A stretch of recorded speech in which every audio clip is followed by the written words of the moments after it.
Suppose you have a knife in your hand and you do nose picking, you know what will be the condition of your nose? So right now, you have a sharp instrument in the form of an intellect. This is sharpest in human beings compared to every other creature on the planet. That is what is allowed us to dominate this planet over every other creature who may be much stronger than us, but we are dominating simply because our instrument up here is sharp.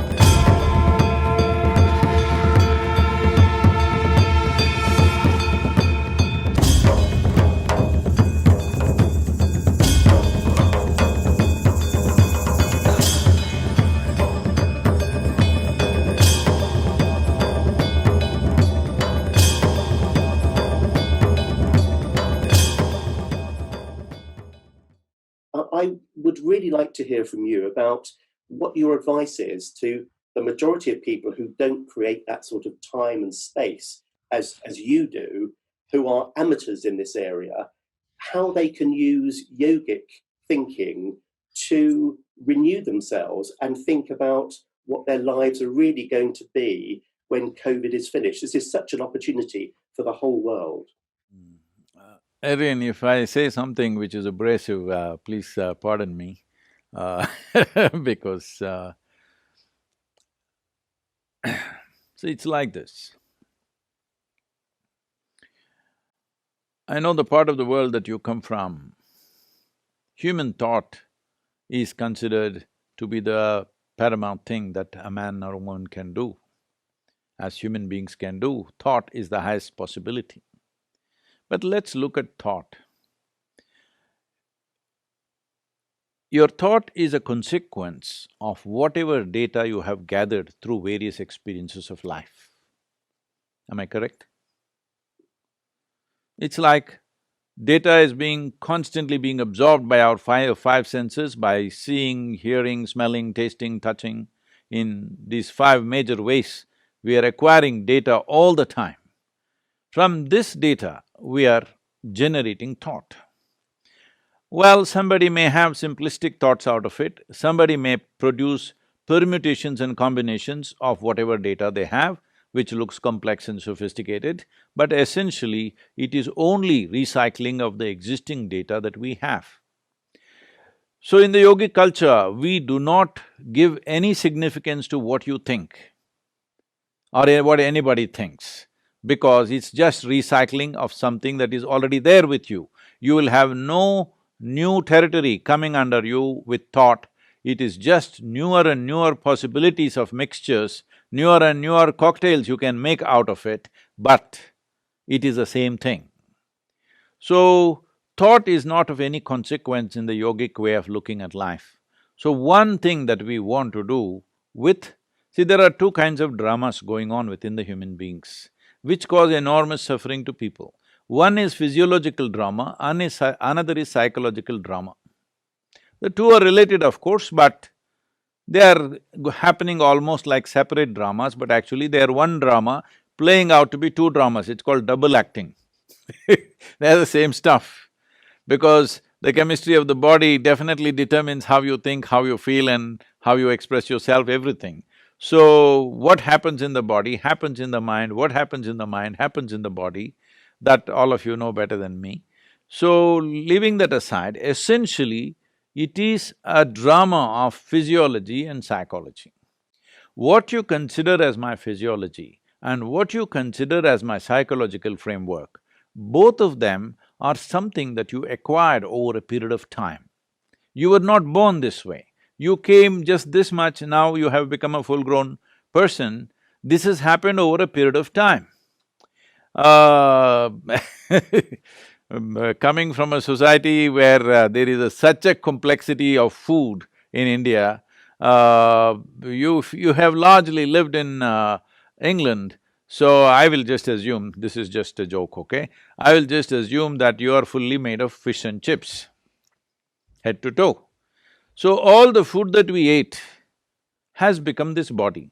The food that we eat is just the soil that we walk upon. Or in other words, we just gathered a piece of planet for ourselves, for our use, for a period of time. When the time comes, we have to shed it anyway.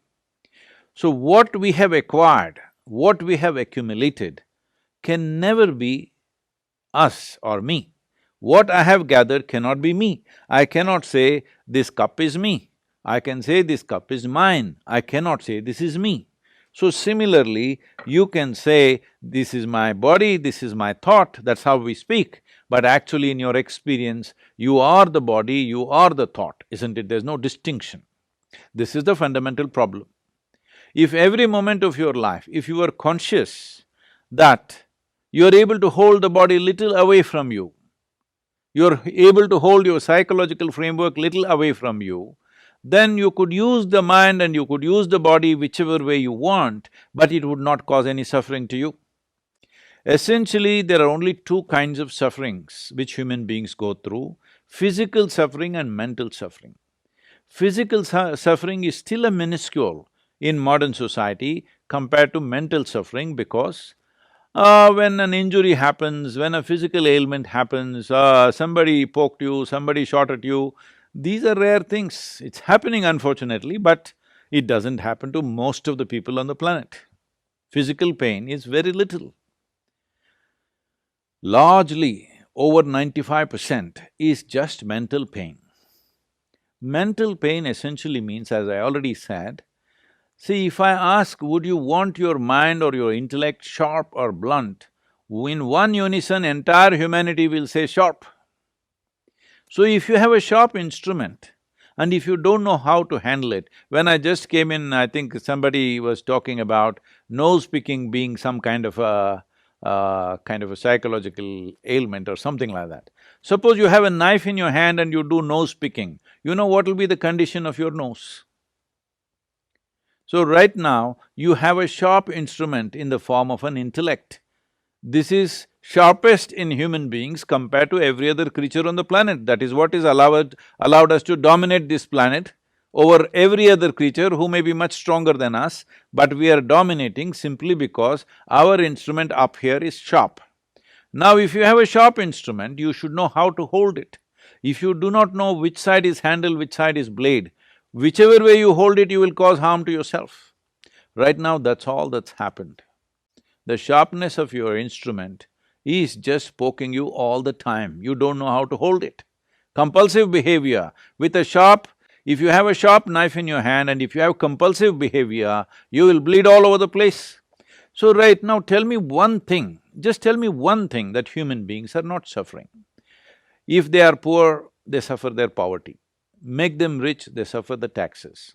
If they're not educated, they suffer that. Put them to school, endless suffering. If they're not married, they suffer that. Get them married, I won't say anything. Just about anything and everything human beings are suffering, isn't it? So the suffering is not in the life, the suffering is in the way you hold your own mind. You do not know how to hold a sharp instrument. This is why I said, if you had the brain of an earthworm, you would be very peaceful, no yoga, no meditation, nothing would be needed for you. Only because your mind has become sharp, how you hold it becomes very of paramount importance. If you don't hold it right, either cause to damage to somebody else or to yourself. How much damage we have caused to every other life on this planet? All this because of the sharpness of our intellect, isn't it? If we did not have a mind like this, if we had half the stuff that we have, oh, we would be so eco-friendly, believe me, and we would be so meditative meditation wouldn't even be necessary for us, we would be just fine. So essentially, what is a tremendous potential, we have turned it into a problem because we don't know how to use it. Any instrument is like this, any mechanism is like this. If it is of great potency, there is also a great danger attached to it if you do not know how to deal with it. If you are walking, the risk of you breaking your head, limited but possible. If you run, more possible. If you bicycle, if you're on a cycle, much more possible. If you're on a motorcycle, much more possible. If you get onto an airplane, much more possible. If you get onto your spacecraft, super possible, isn't it? So the same thing, as evolution happened, as this became sharper and more competent and more sophisticated, it is a tremendous possibility and also a tremendous problem if you don't know how to deal with it. The same things, all the things that I mentioned, from legs, running legs to walking legs to bicycle to motorcycle, what does this mean? Higher possibility, isn't it? Higher and higher possibility. Higher possibility also means more complex problems if we do not know how to deal with it. We claim we are the most intelligent people or the most intelligent creature on the planet, but in my understanding of life, intelligence should be a solution. Now, intelligence is a problem, what kind of intelligence is this, I'm asking? For most human beings, their intelligence is a terrible problem. They are not using it as a tremendous gift or a possibility, they are using it as creating problems for themselves and for every creature on this planet. If you cannot even sit quietly in one place joyfully, this means there is a mental ailment. If I have to diagnose people, if you cannot sit here by yourself joyfully, this means there is a problem in your mind. Whether it will cross certain limits for my medical diagnosis or not is the next question. That needs little prompting from everybody around you, then you will get there very quickly. If people around you provoke you and prompt you, you will get there. But the important thing is, how many people today can sit quietly by themselves without reading a book, without talking to anybody, without watching the phone, without fiddling with the phone or television? How many people can simply sit joyfully, just being alive? Being alive is the greatest happening that's happening to us right now, isn't it? The greatest thing in our life is we are alive. This is the most important thing. How many people can sit here just enjoying the aliveness of who they are? No, very, very minuscule number of people are left. I was talking to a group of people in United States, a large group of people in New York City. I asked them, how many people in New York City can sit one evening without even a glass of wine peacefully? I did not even raise it to joy, peacefully. They think about it like this, like that and say, maybe about 3 to 4%. So 96% cannot sit in one place. I am using glass of wine as minimum dose. Others have graduated into many other things, that's a different matter. With little bit of outside support, most people right now, to be healthful you need chemicals, to be joyful you need chemicals, to be peaceful you need chemicals, for everything you need chemicals. Though you have the most complex chemical factory right here, you need things from outside. This means we have not even explored the full depth and dimension of what is the possibility of being human. With minimal things we are trying to go and do things in the world because everybody is trying to be ahead of somebody else.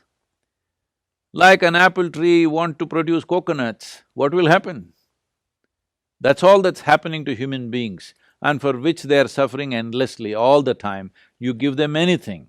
See, most people who are suffering their jobs. For example, certain surveys in United States says 70% of the US population hate their jobs, not dislike, hate their jobs, 70%. That's why, thank God it's Friday. And the next 2 days, they are overdosed. Now, you don't have a job, at least you must be walking joyfully, isn't it? Whole lot of you don't have a job, you should be very joyful, isn't it? No, no, no. Now they will suffer that there is no job. If there is a job, they will suffer that. If there is no job, they will suffer that.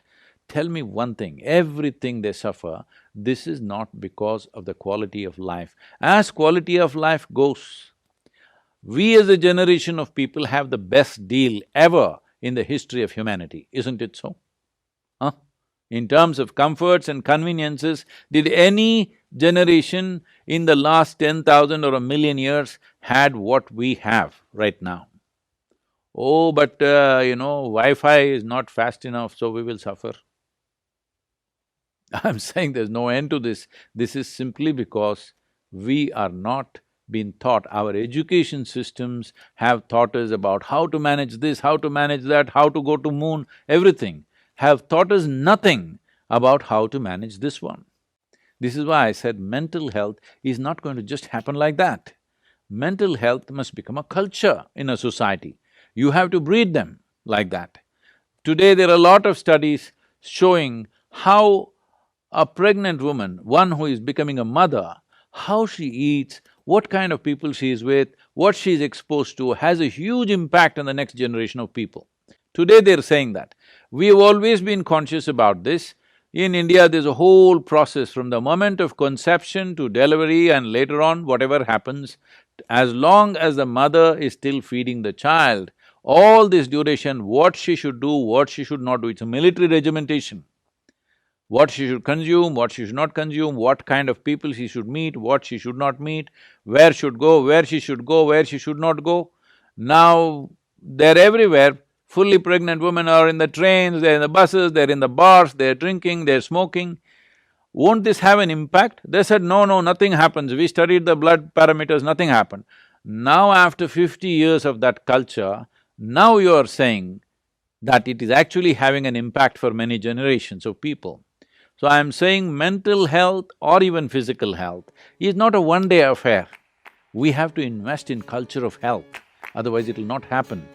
Individual people may manage, but if you want a whole crop of or a generation of healthy people, we need to create a culture of health, otherwise it's not going to just come.